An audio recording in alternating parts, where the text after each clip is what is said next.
Muslim tidak boleh berputus asa dalam hidup. Kita datang ke majelis taklim tapi masih kita bengal. Kita datang ke majelis ilmu masih kita melakukan pembangkangan nama Allah. Jangan kita berkata, apa gunanya ngaji, toh saya ini masih lalai juga. Jangan. Tapi ngaji aja terus. Ngaji terus. Sebab ketika kita sakit 40 tahun, lalu kemudian berobat ke dokter sekali, lalu kemudian pengen langsung sembuh, ngimpi, tapi harus datang lagi. Begitulah kita 40 tahun yang lalu, 10 tahun yang lalu, 20 tahun yang lalu, umur kita sia-siain. Kurang demen dengan majelis ilmu, demennya ke tempat nongkrong-nongkrong. Maka dengan kita ngaji enggak langsung bersih kalbu kita, enggak langsung sembuh, enggak langsung dapetin kenikmatan daripada duduk di majelis ilmu. Enggak. Dengan kita enggak langsung nikmat, jangan berhenti, ngaji aja.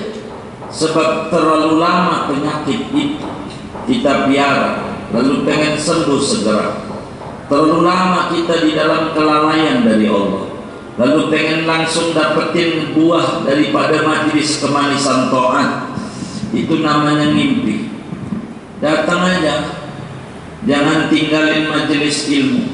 Meski kita masih doyan maksiat, terus saja kita ngaji. Walaupun kita bermaksiat masih, jangan putus asa.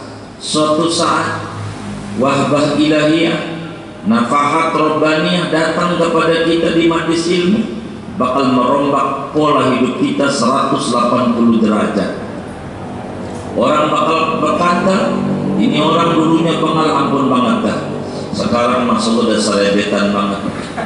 Begitu. Itu begitu. Famisaluhu. Famisaluka apa misaluhu? Hah? Misaluhu, baik. Misaluhu. Ada dua misalnya saya ini. Ada famisaluka, misaluhu ini. Famisalu maka dapun perumpamaan orang tadi. Kasabelin seperti sampah tai kebo, rumiat yang dibuang oleh sampah tuh. Fi maudhi'in pada satu tempat, arba'ina sanatan, akan 40 tahun. Apa turidu an yazula fi sa'atin wahidatin aw fi yawmin wahidin? Apakah menginginkan oleh kamu akan bahwa hilang oleh sampah itu pada 1 jam atau pada 1 hari? Hati kita banyak kotor, emang pengen langsung bersih sehari? Ya tidak. Maka teruslah kita ngaji. Kalau bahasa lain kita minjem bahasa hikam, jangan tinggalkan ngaji meskipun kita belum mendapatkan kenikmatan daripada ngaji itu. Sebab ngaji kita dengan tidak dapat apa-apa dari majelis ilmu masih lebih bagus daripada kita diam di rumah tidak ngaji. Mudah-mudahan Allah Maha Kuasa merombak yang tadinya ngaji tidak dapat apa-apa, ditingkatkan oleh Allah menjadi ngaji mendapatkan sesuatu yang luar biasa. Wa ma dzalika 'ala Allahi bi'aziz. Itu enggak sulit di mata Allah Subhanahu wa ta'ala. Faman fa'alal ma'asiyah, maka siapa orang yang memperbuat oleh orang akan maksiat, wa taqallaba fil harami, dan bolak-balik oleh dia pada keharaman, labin ghamasa fi sab'ati abkhuri,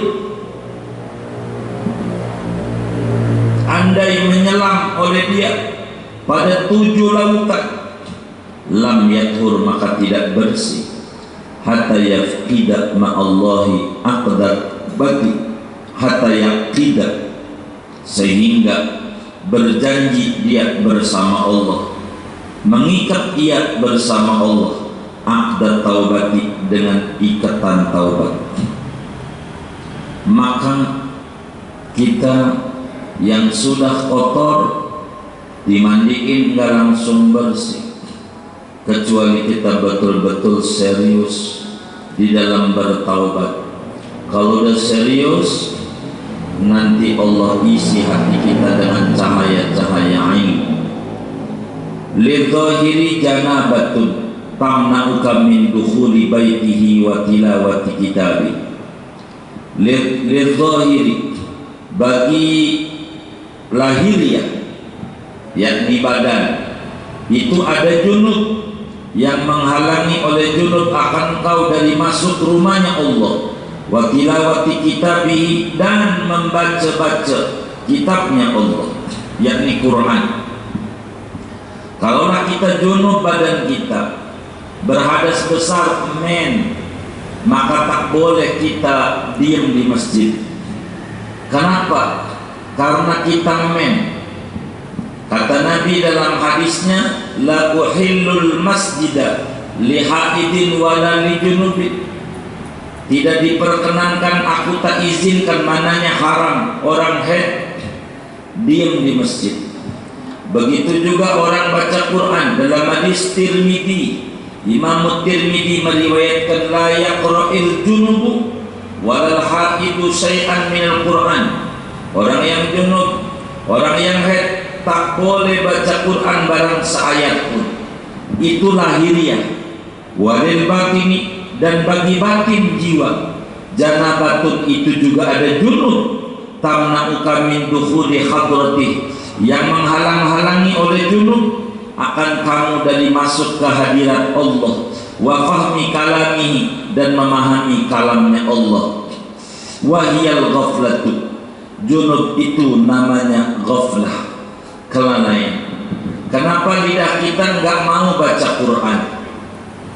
Bukan nggak mau, hati mau rindu, pengen baca Quran.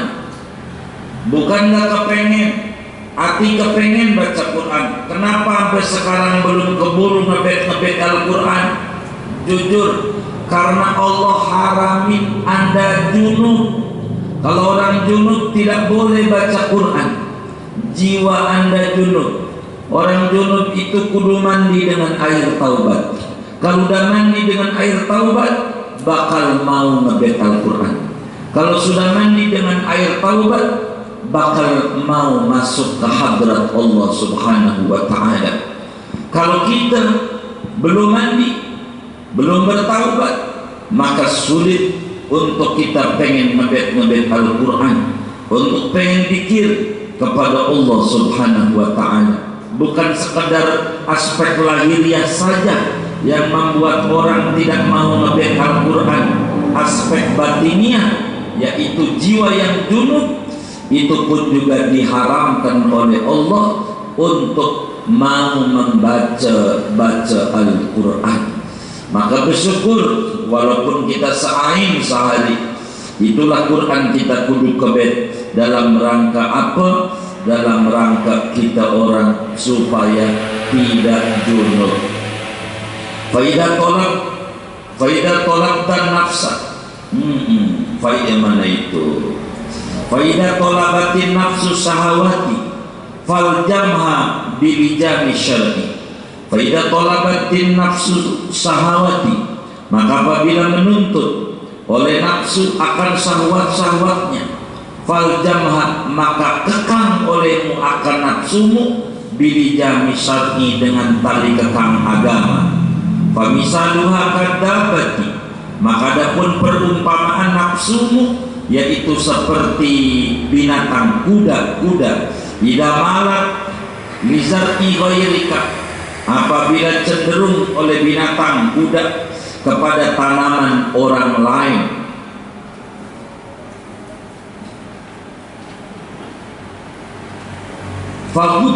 Faqaddi al-absara an mailiha ilal mustahsanat, maka pejamkan olehmu akan mata dari cenderungnya mata kepada segala keindahan-keindahan. Wal quluba, dan akan hati an mailiha, dari cenderungnya hati ila syahwati, kepada syahwat-syahwat. Maka kata Imam Ibn Athaillah, perlakukan perlakukan nafsu kita dengan benar, kasih tali kekang. Kalau bisa, diri kita, jiwa kita kayak baju wajah. Manakala kotor kita cuci, manakala kotor kita cuci, jangan bosan kita mencuci manakala kotor baju kita. Begitu juga nafsu kita, manakala kita berlumuran ke pembangkangan, kita cuci dengan air taubat. Jangan bosan daripada bertaubat selama kita belum bosan daripada maksiat. Terus aja, cuci aja. Begitulah kita mestinya memperlakukan nafsu. Atau kayak kuda yang dikasih tali kekang, manakala belok tarik dengan talinya, manakala belok tarik dengan talinya. Nafsu kita begitu, manakala malas tarik dengan agama, tarik dengan agama. Apakah kau kuat ngadepin mungkar nakir yang palunya kalau digebukin kepada orang gak sholat, diangkat orang sedunia gak kuat? Kalau kita kuat, monggo, nggak ibadah. Terus kita lawan diri kita, gitu. Namanya orang-orang barat itu set talking, jadi bahasa diri. Jadi kita terus aja, kita ngomong aja sendiri. Wal yakun qalbuka ma'muran 'ala dawam. Hendaklah ada oleh kalbumu, yaitu penuh isinya, makmur atas senantiasa. Wal haqqu subhanahu wa ta'ala ikhtara li hadrati man yasluhu laha. Adapun Allah subhanahu wa ta'ala, yaitu memilih oleh Allah bagi keharibaannya akan orang yang layak oleh orang bagi hadrat Allah. Wa man la yasluhu laha. Adapun orang yang tidak layak oleh orang bagi hadrat Allah, ramahu lil kainat, maka melemparkan oleh Allah akan orang lil kainati, bagi alam raya. Terjebak amal dunia, tidak memahami penting